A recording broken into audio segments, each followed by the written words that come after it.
দর্শক, কপালে থাকলে নাকি এভাবেই আসে। দেখুন কি চমৎকার করে ওরা মাছ ধরছে। এখান দিয়ে পানির স্রোত আসছে আর স্রোতের সঙ্গে অনেক মাছ আসছে। দেখুন ছোট ছোট মাছ, বাট অনেক মাছ। বেশ চমৎকার দৃশ্য। কিন্তু এরকম আরো দারুণ দারুণ সব মাছ ধরার দৃশ্য দেখায় আপনাদেরকে। যেমন এই জায়গাতে দেখুন, এই লোকটার জালে এত পরিমাণ মাছ উঠেছে, এক বছরেও তাকে আর কখনো মাছ কিনে খেতে হবে না।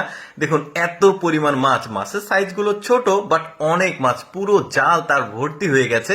এবার যে দৃশ্যটা দেখাবো, দেখুন চুপি চুপি এই লোকটা যাচ্ছে, সামনে একটা গাছ আছে, গাছের ঠিক আড়ালে প্রচুর পরিমাণে মাছ আছে, জাস্ট একটা খ্যাপলা দেবে, দেখুন এই লোকটা এত পরিমাণ মাছ পাবে। দেখুন বেশ চমৎকার দৃশ্য। কিন্তু সাধারণত এই ধরনের দৃশ্যগুলো আসলে চোখেই পড়ে না। দেখুন এই লোকটা জাল তুলছে, একটু ভালোভাবে লক্ষ্য করে দেখুন, জালে কিন্তু প্রচুর পরিমাণে মাছ। এখন বুঝতে পারবেন কত মাছ। দেখেছেন কি দারুণ দৃশ্য। ওই যে বললাম আসলে কপালে থাকলে এভাবে আসে। দেখুন ছোট মাছ, বাট অনেক মাছ, দারুণ দৃশ্য। কিন্তু এরপরে এখানকার দৃশ্যটা দেখুন। দেখুন এটা একটা পাহাড়ি অঞ্চল, পাহাড়ের ঝর্ণা থেকে পানি আসছে। তো পাহাড়ি যে ছোট ছোট নদী থাকে, সেই নদীগুলো থেকে কিন্তু এই ধরনের মাছগুলো আসে আর এসে এই স্রোতে এই পাথরের মধ্যে লুকিয়ে থাকে। দেখতে পাচ্ছেন প্রচুর পরিমাণে মাছ, এরা মাছ ধরছে।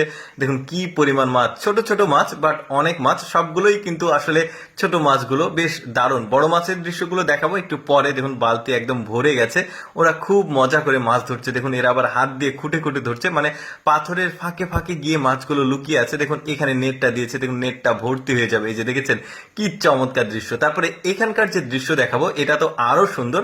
যারা গ্রাম অঞ্চলে বসবাস করেন তারা জানবেন এইভাবে মাছ ধরার যে পদ্ধতি, সেটা সেটা হচ্ছে খাল বিলের যখন পানি শুকিয়ে যায়, তখন ওই ধানের গাছের যে গোড়া থাকে সেগুলোতে এই কাদাগুলো থাকে, কাদাগুলো সরালেই কিন্তু মাছ পাওয়া যায়। দেখুন কি চমৎকার দৃশ্য। আসলে যারা গ্রামে বসবাস করে, গ্রামে থেকেছে, তারা কিন্তু এই ধরনের মাছ ধরার দৃশ্যের সঙ্গে আসলে মানে সম্পৃক্ত বা মাছ ধরেছে। এখন হয়তো বা কাজকর্মের জন্য, চাকরির জন্য মাছ ধরার সময় পায় না, কিন্তু এভাবে কিন্তু অনেকে মাছ ধরে। দেখুন কি চমৎকার, কাদা সরালে মাছ।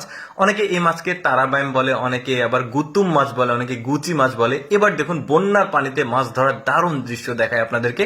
একটু ভালোভাবে লক্ষ্য করে দেখুন, এখানে বন্যার পানি এসেছে আর এই ব্রিজের নিচে সবাই জাল খ্যাপলা দিচ্ছে। আর এই লোকগুলো এত বেশি মাছ পাবে, সাইজ কিন্তু বড় বড়। এবার বড় বড় সাইজের মাছ ধরার দৃশ্য দেখাচ্ছে আপনাদেরকে। দেখুন একজন তুলেছে জাল আর বাকি দুইজন এখন পর্যন্ত তুলতে পারেনি। এত পরিমাণ মাছ পড়েছে, টেনে টেনে তুলছে সবাই মিলে হেল্প করে।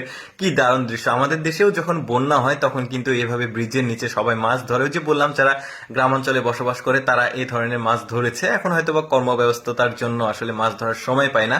তারপরে এই লোকটার কপালটা দেখুন, ওই যে কপালে থাকলে এভাবে আসে, ওই রকম ব্যাপারটা। দেখুন ওর কারেন্ট জালে এত পরিমাণ মাছ বেঁধেছে, মানে প্রতিটা ফাঁসে ফাঁসে মাছ। বেশ চমৎকার। দর্শক, কেমন লাগলো আজকের এই মাছ ধরার দৃশ্যগুলো অবশ্যই কমেন্ট করে জানাবেন। আর এইরকম মজার মজার ভিডিও প্রতিদিন